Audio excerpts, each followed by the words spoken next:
देखो आज हम पढ़ने जा रहे हैं डोमेस्टिक इनकम क्या होती है।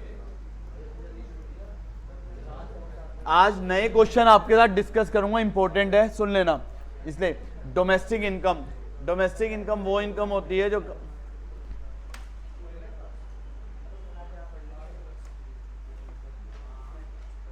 डोमेस्टिक इनकम बच्चों वो इनकम होती है जो कहां पे कमाते हैं, इंडिया की डोमेस्टिक टेरिटरी में कमाते हैं।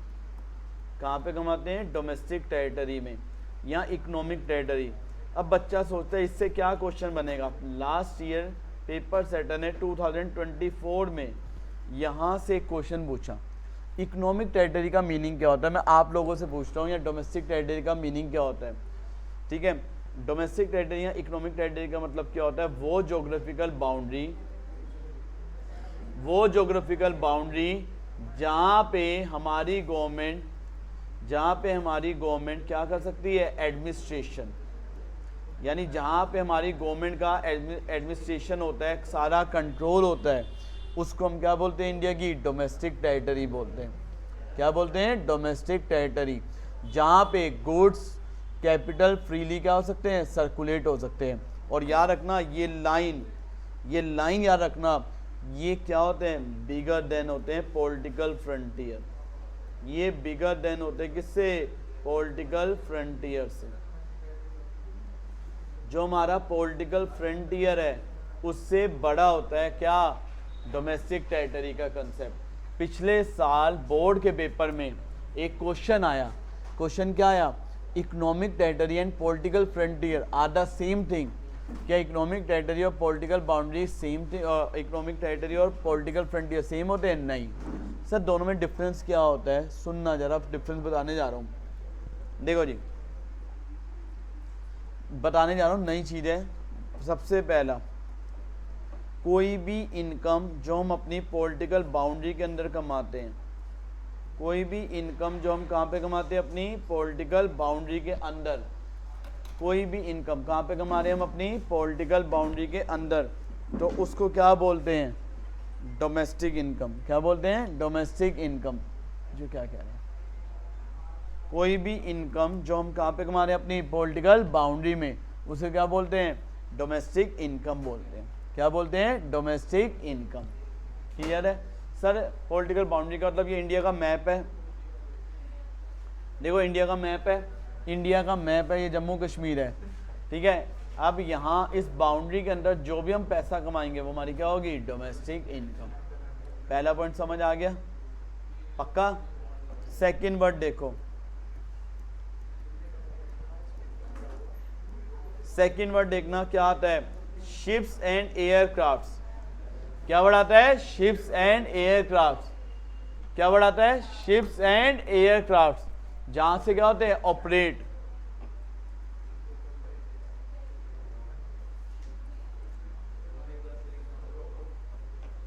हाँ बच्चों, शिप्स और एयरक्राफ्ट जहां से भी क्या होते हैं, ऑपरेट, और जहां से भी क्या होते हैं, ओन्ड। शिप्स और एयरक्राफ्ट जहां से भी क्या होते हैं, ऑपरेट, और जहां से भी क्या होते हैं, ओन्ड। ये हमारी क्या होती है, डोमेस्टिक इनकम होती है। क्या होती है, डोमेस्टिक इनकम, जहां से शिप्स और एयरक्राफ्ट क्या होते हैं, ऑपरेट। अब एयर इंडिया इंडिया से ऑपरेट होता है। एयर इंडिया जापान से सिंगापुर जाता है पैसेंजर्स को लेके। एयर इंडिया जापान से कहाँ जा रहा है, सिंगापुर, किसको लेके, पैसेंजर्स को लेके। तो ये इनकम इंडिया की होगी, जापान की होगी, सिंगापुर की होगी, इंडिया। तो रूल क्या होता है, शिप्स और एयरक्राफ्ट जहां से क्या होते हैं, ऑपरेट। शिप्स और एयरक्राफ्ट जहां से क्या होते हैं, ऑपरेट, ये उस कंट्री क्या होती है, डोमेस्टिक इनकम। तीसरा पॉइंट क्या आता है वो सुनना, ठीक है, गेट बंद कर दो। तीसरा पॉइंट, गेट बंद। तीसरा पॉइंट क्या आता है, सुनना,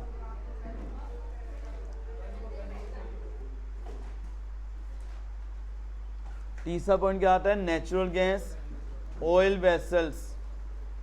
बच्चों सुनना, तीसरा पॉइंट क्या आता है, natural gas, oil vessels, fishing, mining. क्या वर्ड आता है, natural gas, oil vessels, fishing, mining. ये सारी क्या बाउंड्री के अंदर होती है हमारी? नहीं, ये इंटरनेशनल वाटर से होती है। तो इंटरनेशनल वाटर का जो हमारी कंट्री को एरिया मिला होता है उससे जो भी इनकम होगी वो हमारी खुद की होगी, ठीक है जी। नेचुरल, एक चीज़ याद रखना, अगर वो कौन ऑपरेट कर रहा है, रेजिडेंट ऑपरेट कर रहा है इंटरनेशनल वाटर्स में। जैसे इंडियन फिशरमैन इंडियन ओशन में जाके फ़िश पकड़ रहे हैं, तो किसकी इनकम आने आएगी, इंडिया की। सर इंटरनेशनल वाटर में इंडिया का कितना रोल होता है, इधर देखो, अगर ये हमारी बाउंड्री है, सपोज करो ये हमारी कंट्री की बाउंड्री है, बाउंड्री का 12 नॉटिकल माइल्स तक का जो एरिया होता है, पानी को नॉटिकल माइल्स पे मेजर करते हैं, वो प्योर एरिया हमारा है। और इसे किलोमीटर में देखें तो 22 से 23 किलोमीटर का बनता है। इसमें कोई लोग एंटर नहीं कर सकते, अगर कोई एंटर करेगा तो माना जाएगा स्मगलिंग कर रहा है, इलीगल एक्टिविटीज़ कर रहा है। और हमारी बाउंड्री के 200 नॉटिकल माइल्स तक का जो एरिया है, अगर वहाँ से कोई भी नेचुरल गैस जो निकालता है ऑयल में, तो वो हमारी पार्ट माना जाएगा। 200 नॉटिकल, वो तो इंटरनेशनल वाटर हो गया, ठीक है, इंटरनेशनल वाटर हो गया। लेकिन उसके अंदर से अगर कुछ भी नेचुरल रिसोर्स कुछ भी निकलता है, हमारी डोमेस्टिक टेरिटरी का क्या होता है, पार्ट होता है। अब मेन, सबसे मेन पॉइंट आपको क्या याद रखना है, फर्स्ट और फोर्थ याद रखना। पॉलिटिकल बाउंड्री के अंदर हमारा जो टेरिटोरियल वाटर है वो भी क्या होता है, इंक्लूड, क्या होता है, टेरिटोरियल वाटर। और याद रखना natural gas, oil vessel, fishing, mining, इन सबसे कौन कमाए, इंडियन कमाए, ठीक है। कौन कमाए, इंडियन, यानी रेजिडेंट कमा रहा है, तो डोमेस्टिक इनकम आएगा। आगे फोर्थ पॉइंट देखना, अम्बेसी। कुछ नई चीज़ें बताता जा रहा हूँ, ध्यान रख के चलना बच्चों, ये जो बता रहा हूँ। फोर्थ पॉइंट क्या आता है, अम्बेसी। फोर्थ पॉइंट क्या आता है, अम्बेसी। सुनो जी, वर्ड क्या है, पढ़ ले। सुनो जी, वर्ड क्या आता है, अम्बेसी। अम्बेसी का मतलब क्या होता है, सुनना। जैसे अगर हमें यूएस से जाना है तो यूएस से परमिशन लेते हैं, कहाँ से परमिशन लेते हैं, यूएसए की अम्बेसी से। कहाँ से परमिशन लेते हैं, यूएसए की अम्बेसी। ऐसे ही जब बाहर के लोग इंडिया आते होंगे तो इंडिया की अम्बेसी से क्या लेते हैं, परमिशन। इंडिया की अम्बेसी वर्ल्ड में जहाँ जहाँ पे, इंडिया की एम्बेसी वर्ल्ड में जहाँ जहाँ पे, वो किसका वर्ड होता है, इंडिया का। किसका वर्ड होता है, इंडिया का। अच्छा नेक्स्ट वर्ड, कंसल्ट्स। अरे कंसल्टेंट क्या होता है, या कंसल्टेंट बोल दो। जो भी लोग इंडिया के बिहाफ पे इंडिया को रिप्रेजेंट करते हैं बाहर, इसे कई लोग डिप्लोमेट्स भी बोलते हैं। क्या बोलते हैं इसे, डिप्लोमेट्स। जैसे यूनाइटेड नेशन में मीटिंग चल रही है, क्या चल रही है यूनाइटेड नेशन में, मीटिंग। तो इंडिया के बिहाफ पे इंडिया को रिप्रेजेंट करने के लिए वहाँ पे कोई गया हुआ है, तो किसका पार्ट माना जाएगा, इंडिया की डोमेस्टिक इनकम, डिप्लोमेट्स, ठीक है, जो कमा। अच्छा नेक्स्ट क्या आता है, मिलिट्री। अच्छा तुम्हें पता है यूएसए की मिलिट्री कई जगह पे है। यूएसए की कुछ मिलिट्री यूक्रेन में भी है, जो अभी उसने वापस बुलाई है कल परसों में। ऐसे ही इंडिया की भी मिलिट्री कई जगह एस्टेब्लिश है। तो इंडिया की मिलिट्री वर्ल्ड में कहीं भी गई हुई है, वो किसका पार्ट होगा, इंडिया का। इंडिया की क्या मानी जाएगी, डोमेस्टिक इनकम। यहाँ तक क्लियर है, पक्का, ठीक है। अब एक चीज़ ध्यान रखना, हम अपनी बाउंड्री के अंदर एक चीज बच्चों ध्यान रखना, हम अपनी बाउंड्री के अंदर किसको इंक्लूड नहीं करते, हम अपनी बाउंड्री के अंदर किसको इंक्लूड नहीं करते। तो याद रखना किसको इंक्लूड नहीं करते अपनी बाउंड्री के अंदर, फॉरेन एम्बेसी को। जो भी फॉरेन एम्बेसी इंडिया के अंदर है, जो भी फॉरेन एम्बेसी कहाँ पे है, इंडिया के अंदर, ठीक है जी। जैसे इंडिया में यूएसए की एम्बेसी है, वो इंडिया का पार्ट है, यूएसए का, यूएसए। इंडिया के अंदर चाइना की एम्बेसी किसका पार्ट है, चाइना। तो उसे हम अपनी कंट्री का पार्ट नहीं बोलते। यहाँ तक क्लियर है, पक्का। अच्छा और किसको अपनी कंट्री का पार्ट नहीं मानते, इंटरनेशनल ऑर्गेनाइजेशन। किसको इंडिया का पार्ट नहीं बोलते, इंटरनेशनल ऑर्गेनाइजेशन। अच्छा बच्चों सुनना, इंटरनेशनल ऑर्गेनाइजेशन में क्या वर्ड आता है, वर्ल्ड बैंक। क्या वर्ड आता है, वर्ल्ड बैंक। WHO क्या वर्ड आता है, वर्ल्ड बैंक। WHO, WTO, ये पूरे वर्ल्ड में फैले हुए हैं, ये पूरे वर्ल्ड में फैले हुए हैं। इसे हम अपनी कंट्री का पार्ट नहीं मानते। किसको अपनी कंट्री का पार्ट नहीं मानते, इंटरनेशनल ऑर्गेनाइजेशन को। किसको नहीं मानते, इंटरनेशनल ऑर्गेनाइजेशन। याद रखना इंटरनेशनल ऑर्गेनाइजेशन वो होती है जिनका एम होता है वेलफेयर करना और पूरे वर्ल्ड में फैले हुए हैं। क्यों सर, क्यों नहीं करते, इसका एक कंट्री में कितना कंट्रीब्यूशन है कोई नहीं बता सकता। कोई भी नहीं बता सकता। क्लियर है, समझ आ गया। ये क्या था, डोमेस्टिक के अंदर। इससे पिछली बार एक क्वेश्चन ये था कि इकोनॉमिक टेरिटरी और पॉलिटिकल फ्रंटियर दोनों सेम होते हैं, नहीं। इकोनॉमिक टेरिटरी में तो देखो सब कुछ आता है, और पॉलिटिकल फ्रंटियर में सिर्फ क्या आता है हमारी कंट्री की, बाउंड्री। क्या आता है, boundary.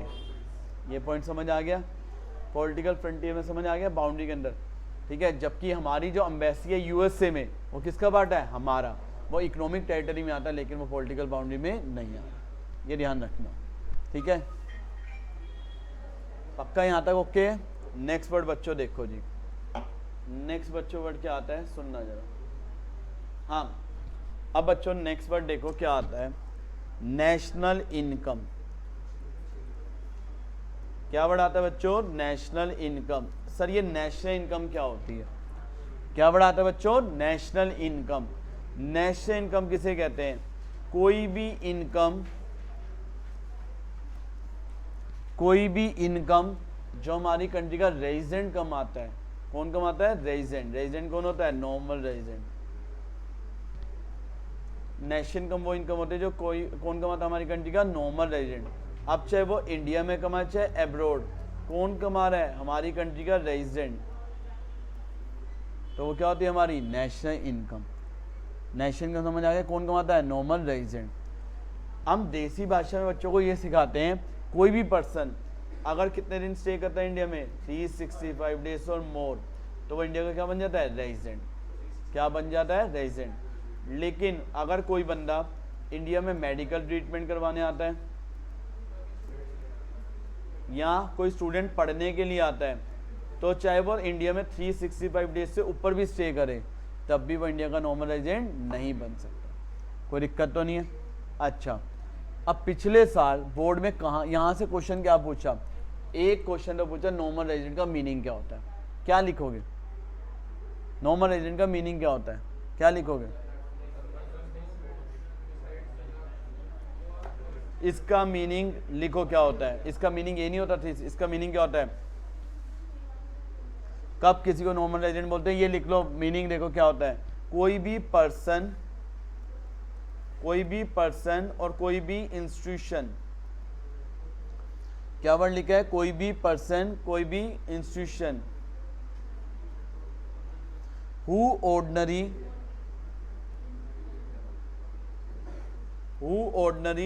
Resident in a country, जो हमारी कंट्री में रह रहा है,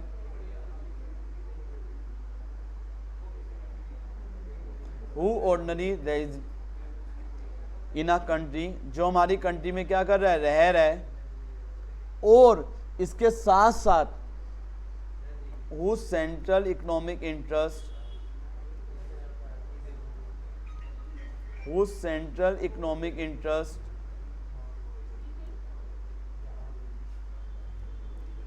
whose center of economic interest, whose center of economic interest lie in the economic territory of the country, lie in the economic territory of the country, lie in the economic territory of the country।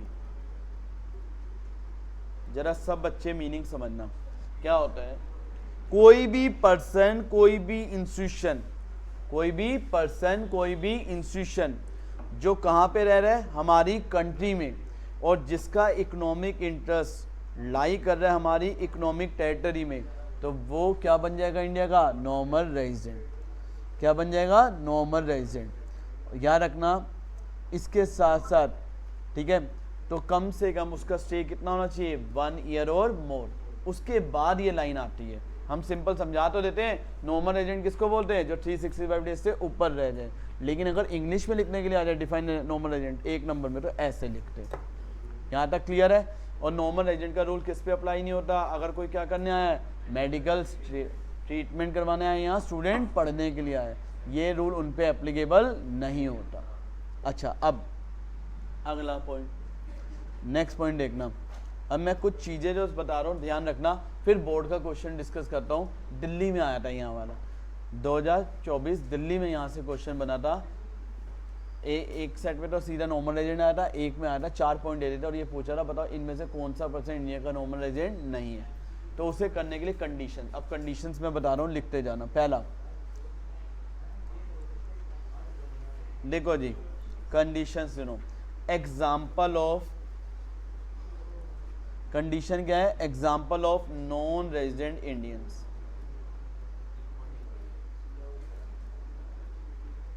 क्या word है, example of non resident Indian. कौन सा person India का non resident होता है, सुन लो भाई। International organisation India में काम कर रही है, कर रही है नहीं कर रही, कर रही है। रेजिडेंट भी इंडिया में 1 साल से ऊपर हो गया उसे चलते हुए, क्या वो इंडिया की रेजिडेंट बनेगी कि नहीं बनेगी, नहीं बनेगी। क्योंकि वहां रूल क्या था, कोई भी पर्सन, कोई भी इंस्टीट्यूशन जो इंडिया में काम कर रही है और 1 साल से ऊपर काम कर रही है तो इंडिया की क्या है, रेजिडेंट। अब international organisation, world bank, WHO India में 1 साल से ऊपर काम कर रही है, क्या वो इंडिया की रेजिडेंट बन जाएगी, नहीं। तो याद रखना, ये पॉइंट लिखते जाओ। इंटरनेशनल ऑर्गेनाइजेशन, क्या वर्ड है, इंटरनेशनल ऑर्गेनाइजेशन, यहाँ क्या वर्ड लिखा है, इंटरनेशनल बॉडीज। इंटरनेशनल ऑर्गेनाइजेशन यहाँ क्या लिखा है, international bodies, like world bank, world bank, WHO, WTO, ये इंडिया की कभी रेजिडेंट नहीं हो सकती, कभी भी।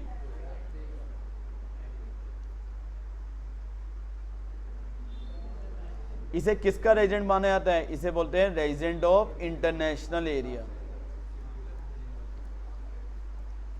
इसको किसका रेजिडेंट माना जाता है, इंटरनेशनल एरिया का रेजिडेंट माना जाता है। लेकिन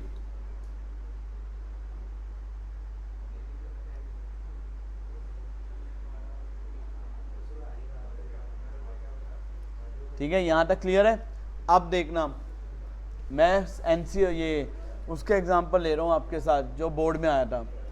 अमेरिकन, सुनना, कोई भी अमेरिकन है, हाँ कोई अमेरिकन है, अमेरिकन कौन है, स्टाफ है, वो WHO में काम कर रहा है।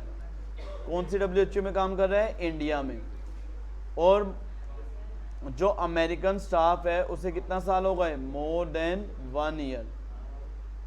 क्या हो गया, मोर देन 1 ईयर। तो बताओ वो जो अमेरिकन है इंडिया का नॉर्मल रेजिडेंट बनेगा कि नहीं बनेगा, बनेगा, वो इंडिया का नॉर्मल रेजिडेंट बन जाएगा। ठीक है, अमेरिकन क्या बन जाएगा, इंडिया का normal resident. International organisation, international organisation India की कभी रेजिडेंट नहीं बनेगी, लेकिन अगर वहां पे कोई काम कर रहा है और वो 1 साल से ज्यादा काम कर रहा है तो वो हमारी कंट्री का रेजिडेंट बन जाएगा। ये पॉइंट समझ आ गया, कोई दिक्कत तो नहीं है। कोई अमेरिकन काम कर रहा है इंडिया में तो वो इंडिया का क्या बन जाएगा, नॉर्मल रेजिडेंट बनेगा कि नहीं बनेगा, बनेगा, अगर वो 1 साल से ऊपर स्टे कर रहा है। ये पॉइंट ओके है। नेक्स्ट लिखो बच्चों, नेक्स्ट देखो क्या वर्ड आता है, फॉरेन विजिटर्स। सुन लेना बच्चों, क्या वर्ड आता है, foreign visitors, foreign visitor and travellers. क्या वर्ड आता है, foreign visitors and traveller. Visit कर रहा है, विजिट कर रहा है, किस लिए विजिट कर रहा है, रीजन पढ़ना, किस लिए विजिट कर रहा है, किस लिए विजिट कर रहा है, स्टडीज के लिए, पढ़ने के लिए आ रहा है, या मेडिकल ट्रीटमेंट करवाने के लिए आ रहा है, या किस लिए आ रहा है, वो इंडिया में किस लिए आ रहा है, रिक्रिएशन के लिए, या किसके लिए आ रहा है, स्पोर्ट्स के लिए, किसके लिए आ रहा है, स्पोर्ट्स के लिए। जैसे इंडिया में मैच है तो आती है ना, टीम आती है 3-3 महीने के लिए, 2-2, या किसी कल्चरल इवेंट्स के लिए आ रहा है। किसके लिए आ रहा है, कल्चरल इवेंट्स के लिए। तो वो याद रखना, ठीक है, हमारी कंट्री का रेजिडेंट नहीं बनेगा। ये नॉन रेजिडेंट की बात कर रहे हैं, वो हमारी कंट्री का रेजिडेंट नहीं। क्यों नहीं बनेगा, क्योंकि वो इंडिया को क्या करने के लिए आ रहा है, विजिट। वो किस पर्पज से आ रहा है, विजिटिंग पर्पज से। उसका कोई भी इंटरेस्ट हमारी कंट्री में नहीं है। हमने क्या बोला था, नॉर्मल रेजिडेंट कौन होता है, जिसका इकोनॉमिक इंटरेस्ट हमारी कंट्री में हो। ये लोग विजिट करने के लिए आते हैं, तो ये हमारी कंट्री में उनका कोई इंटरेस्ट नहीं होता। पॉइंट समझ आ गया? नेक्स्ट पॉइंट लिखो। अब पता क्या है, इंडिया और बांग्लादेश की बाउंड्री, इंडिया नेपाल की बाउंड्री बिल्कुल साथ साथ लगती है। लोग क्या करते हैं, अच्छा बच्चों अब एक पॉइंट लिखो, एक पॉइंट देखो जी, लोग क्या करते हैं, इधर देखो, यहां पे इंडिया है, इधर देखना, यहां पे क्या है इंडिया और यहां पे क्या है नेपाल, दो अलग अलग कंट्री है। हाँ, दो अलग अलग कंट्री है और ये क्या है बाउंड्री है, और ये क्या है बाउंड्री। तुम्हें पता है कई इंडियन रहते इंडिया में लेकिन उनके खेत कहाँ पे है, नेपाल में। ऐसा होता है, आप कभी भी देखना, एक इंडिया नेपाल में जिस कंट्री से साथ बाउंड्री लगती है ना, तो कई बार वो रहते हैं एक कंट्री में और उनके जो खेत या बिजनेस होता है वो दूसरी कंट्री में होता है। अब वो रोज अप डाउन करते हैं, रोज क्या करते हैं अप डाउन, तो वो किस कंट्री का पार्ट माना जाए किसका नहीं माना जाए, तो ऐसे केस में वेयर दे लिव, ठीक है, जहाँ पे देखो वो रहते कहाँ पे हैं, इधर देखो रहते कहाँ पे हैं इंडिया में और काम कहाँ पे करते हैं नेपाल में, तो वो रेजिडेंट कहाँ के बनेंगे, रेजिडेंट कहाँ के, इंडिया के, जहाँ पे वो रहते हैं, ठीक है, जहाँ पे वो रहते हैं, तो ये रेजिडेंट बन जाएंगे इंडिया के, लेकिन वो नेपाल के रेजिडेंट नहीं होंगे। जहाँ पे रहते हैं वहाँ का रेजिडेंट होता है, जहाँ काम करते हैं उसका रेजिडेंट नहीं होते।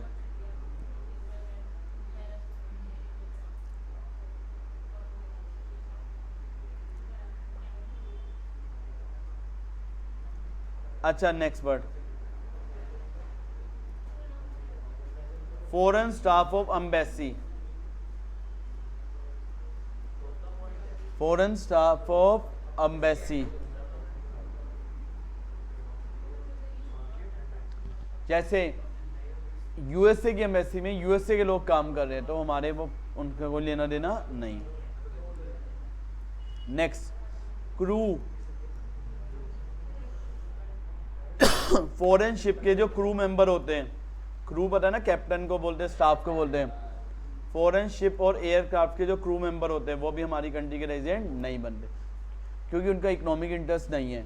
फॉरेन एम्बेसी में जो फॉरेन स्टाफ है उनका नहीं है, ठीक है नहीं, लेकिन अगर वो पहली बात तो इतने टाइम रुकते नहीं है, अगर रुक जाते हैं तो वो उनके अलग कंडीशन। यहाँ तक क्लियर है पक्का?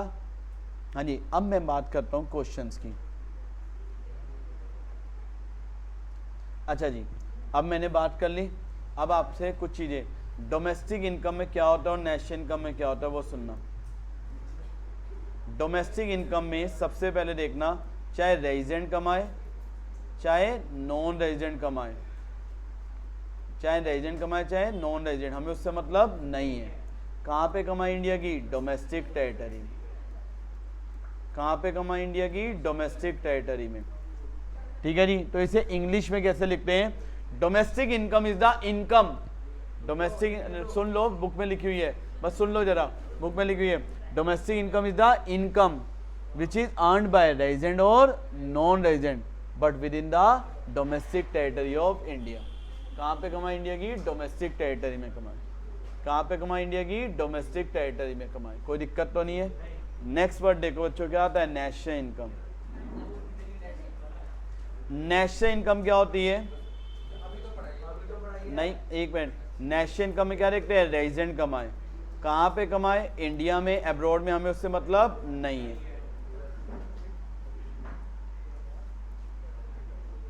ठीक है। यहाँ पे नेशनल इनकम में क्या देखते हैं, कौन कमा रहा है, और डोमेस्टिक में क्या देखते हैं, कहाँ कमा रहा है। तो इसे इंग्लिश में क्या लिखते हैं, national income is the income, national income is the income earned by the normal resident whether within domestic territory और outside the domestic territory of India. अच्छा, अब एक लॉजिक सुनो भाई, नेशनल इनकम हमें निकालनी है, नेशनल इनकम हमें निकालनी है, किससे निकालनी है, डोमेस्टिक इनकम से। जब भी हमें डोमेस्टिक इनकम से क्या निकालनी है, नेशनल इनकम, तो बच्चों हम प्लस क्या करते हैं, NFIA। NFIA की फुल फॉर्म क्या होती है, net factor income from abroad. इसका फॉर्मूला क्या होता है, सुन लेना, factor income from abroad, factor income from abroad minus factor income to abroad. Factor income from abroad minus क्या करते हैं, factor income to abroad. Factor income from abroad minus क्या करते हैं, फैक्टर इनकम टू अब्रॉड। अब logic सुनना क्यों। National income में हमें सिर्फ किसकी इनकम चाहिए, रेजिडेंट की, चाहे वो इंडिया में कमाए चाहे अब्रॉड में। तो देखो जी हमने क्या किया, जो भी रेजिडेंट की बाहर की इनकम है उसे क्या कर दिया, ऐड कर दिया। क्या कर दिया, ऐड। अच्छा डोमेस्टिक इनकम के अंदर रेजिडेंट और नॉन रेजिडेंट दोनों की इनकम जुड़ी होगी नहीं जुड़ी होगी, जुड़ी होगी। डोमेस्टिक में रेजिडेंट और नॉन रेजिडेंट दोनों की इनकम जुड़ी होगी नहीं जुड़ी होगी, जुड़ी होगी। जबकि नेशनल के लिए सिर्फ मुझे किसकी इनकम चाहिए, रेजिडेंट की। तो मैं इसमें से डोमेस्टिक से किसको हटा दूंगा, नॉन रेजिडेंट को। तो मैंने किसको हटा दिया, फैक्टर इनकम टू अब्रॉड। और फैक्टर इनकम टू अब्रॉड का मतलब क्या होता है, नॉन रेजिडेंट की इनकम। किसकी इनकम, नॉन रेजिडेंट की इनकम। तो लॉजिक समझ आ गया। डोमेस्टिक से नेशनल पे जाने के लिए प्लस NFI करते हैं, क्यों करते हैं वो क्लियर है, पक्का। अच्छा अब मैं कुछ क्वेश्चंस आपके साथ डिस्कस कर रहा हूँ, आपको ये बताना है ये डोमेस्टिक में आएगा कि नेशनल में, ठीक है जी। लिखो जी, हाँ जी लिखते जाना भाई। पहला पॉइंट, सैलरी रिसीव बाय, इधर लास्ट में लिख लेना डोमेस्टिक इनकम, इधर लिख लेना नेशनल इनकम। हाँ जी, salary receive by Indian, salary receive by Indian working in US embassy in India. Salary receive by Indian working in US embassy in India. Domestic में आएगा कि नहीं आएगा, आएगा नहीं आएगा, नहीं आएगा। सर क्यों नहीं आएगा, US एम्बेसी है। US एम्बेसी किसका, US एम्बेसी किसका वर्ड होता है, USA का। हमने डोमेस्टिक में क्या पढ़ा था, हम डोमेस्टिक में फॉरेन एम्बेसी को इंक्लूड नहीं करते, फॉरेन एम्बेसी को इंक्लूड नहीं करते। जुगाड़ बता रहा हूँ, इंडिया के अंदर जो USA की एम्बेसी किसका पार्ट है, वो USA का, डोमेस्टिक में इंक्लूड नहीं होगा। ये देखो भाई बच्चे कह रहे हैं, इधर देखो जी, इधर देखो जी, हमने क्या बोला था, इधर देखो बच्चों हमने क्या बोला था, हम अपनी बाउंड्री के अंदर डोमेस्टिक, इधर देखो हमने क्या बोल रहा, हम अपनी डोमेस्टिक टेरिटरी में किसको इंक्लूड नहीं करते, फॉरेन एम्बेसी को। इधर देखो तभी कह रहा सीरियसली बोलते हैं, इधर देखो जी। अच्छा एक मिनट, अब इसका पॉइंट सुन लो, एक जुगाड़ बता रहा हूँ। एम्बेसी से पहले जिस कंट्री का नाम आ जाए उस कंट्री की डोमेस्टिक टेरिटरी का क्या होगा, पार्ट। एम्बेसी वाले जिस कंट्री का नाम आ जाए, ठीक है जी। अच्छा डोमेस्टिक में क्या देखते हैं, कहाँ कमा रहे हैं, नेशनल में क्या देखते हैं, कौन कमा रहा है। क्या ये नेशनल इनकम में आएगा कि नहीं आएगा, आएगा। ये नेशनल इनकम में आएगा लेकिन डोमेस्टिक में नहीं आएगा। अच्छा नेक्स्ट पॉइंट बताना, salary paid to France worker, salary paid to France worker working in, France worker, France है France, salary paid to France worker working in Indian embassy in France, working in Indian embassy in France. Domestic में आएगा नहीं आएगा, आएगा। Indian embassy world में जहाँ जहाँ पे किसका वर्ड है, इंडिया की डोमेस्टिक। क्या ये नेशनल में आएगा, नहीं आएगा। क्यों, कौन कमा रहा है, फ्रांस के लिए। अभी देख लिया, इधर देख, नेक्स्ट बताना। चलो बेटा आप ही बताना। Profit earn bye foreign bank इन इंडिया, डोमेस्टिक में आएगा कि नहीं आएगा, आएगा नहीं आएगा, आएगा। कहाँ पे कमा रहा है, इंडिया में। ये इंटरनेशनल ऑर्गेनाइजेशन थोड़ी ना फॉरेन बैंक है, पोटेक्स। सुनो जी, क्या ये नेशनल में आएगा कि नहीं आएगा, नहीं आएगा। Fourth point, profit earn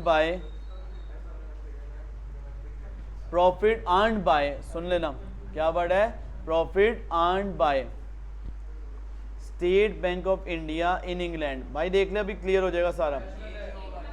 state bank of India in England, domestic में आएगा कि नहीं आएगा, डोमेस्टिक में तो नहीं आएगा, नेशनल में आएगा। Next, wages paid to NRI, wages paid to NRI. अच्छा एनआरआई किसे कहते हैं, non resident Indian. Working in a company in Singapore. अब बताओ क्या ये डोमेस्टिक में आएगा? नेशनल में आएगा? ना तो ये नेशनल में आएगा ना ही डोमेस्टिक में। क्यों सर? ये दोनों में ही नहीं आएगा। क्यों? एक तो नॉन रेजिडेंट कमा रहा है तो ना तो नेशनल में आएगा, और डोमेस्टिक में क्यों नहीं आएगा? क्योंकि कहाँ कमा रहे हैं? सिंगापुर। तो बच्चों को ये किसी में भी इंक्लूड नहीं होगा। हाँ जी, एक मिनट, नहीं कुछ नहीं होता। हाँ। अच्छा बच्चों, नेक्स्ट पॉइंट देखना, salary paid to teacher,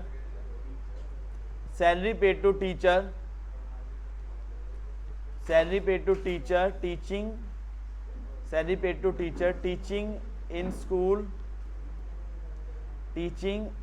in school,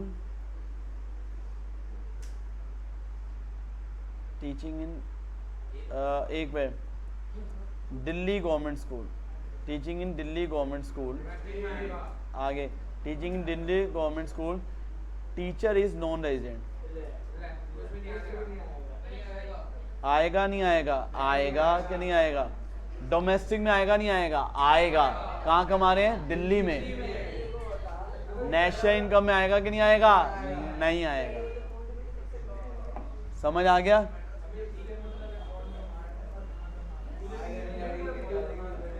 profit earned bye अरे टीचर दिल्ली गवर्नमेंट स्कूल में पढ़ा रही है, कहाँ पे कमा रहे हैं? इंडिया के अंदर। डोमेस्टिक में आएगा कि नहीं आएगा? डोमेस्टिक, हाँ तो नॉन रेजिडेंट नेशनल में नहीं आएगा ना। डोमेस्टिक में ये थोड़ी ना देखते हैं कौन कमा रहा है। डोमेस्टिक में क्या देखते हैं? कहाँ कमा रहा है। नेशनल में क्या देखते हैं? कौन कमा रहा है। डोमेस्टिक में ये थोड़ी ना देखते हैं। अच्छा next, profit earned by company, हाँ profit earned by company owned by, profit earned by company owned by, ma'am आप बताओ, profit earned by company owned by non resident in India, domestic में आएगा कि नहीं आएगा? आएगा। नेशनल में नहीं आएगा। समझ आ गया? नेक्स्ट, ओल्ड एज पेंशन, हाँ बेटा आप बताओ, ओल्ड एज पेंशन,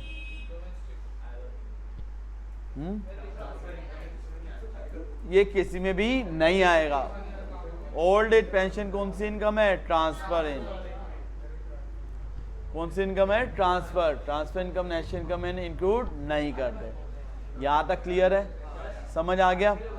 अच्छा एक चीज, डोमेस्टिक इनकम डोमेस्टिक कंसेप्ट है, नेशनल इनकम नेशनल। अच्छा एक चीज बस बता रहा हूँ, खत्म। NFIA के 3 कंपोनेंट्स क्या होते हैं? NFIA के 3 कंपोनेंट, NFIA की फुल फॉर्म क्या होती है? Net factor income from abroad. क्या होती है? Net factor income from abroad. कैसे निकालते हैं? Factor income from abroad minus factor income to abroad. NFIA के 3 कंपोनेंट, पहला नेट कंपनसेशन ऑफ एम्प्लॉइज,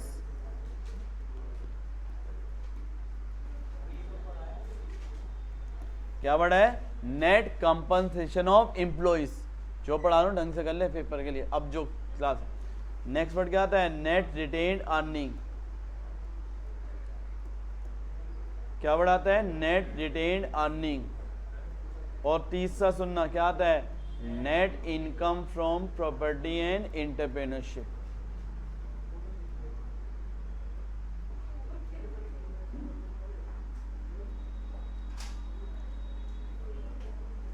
ये NFIA। अच्छा NFIA निकालते कैसे ना दिया हो तो, factor income from abroad minus factor income to abroad.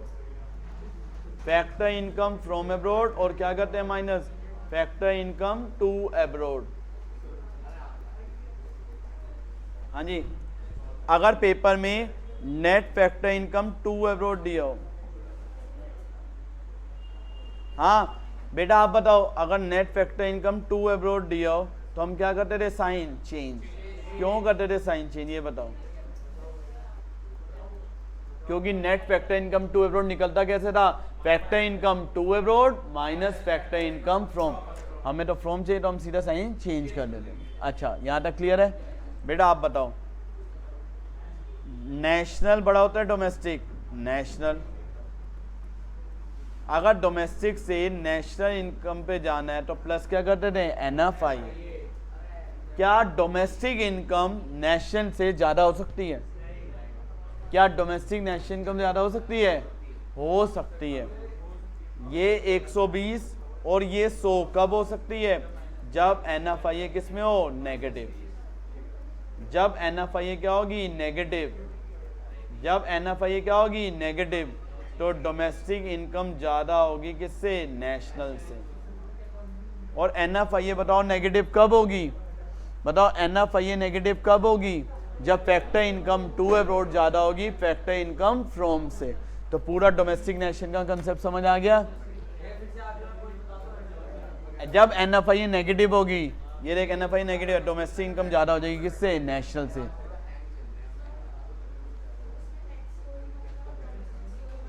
हाँ एक क्वेश्चन पूछ रहा हूं, ये बताना, बस ये लास्ट क्वेश्चन है। जब भी, एक मिनट सुनना, जब भी एक्सपोर्ट ज्यादा होता है इंपोर्ट से,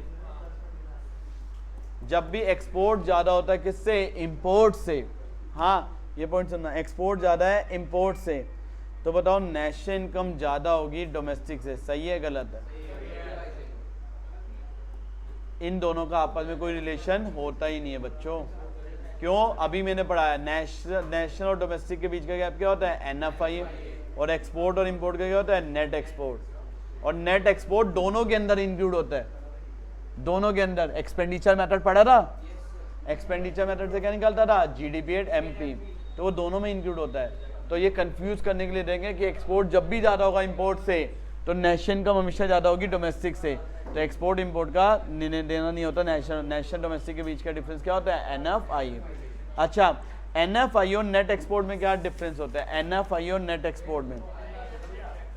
देखो जी NFI, एक मिनट, एक छोटा सा पॉइंट बता रहा हूँ।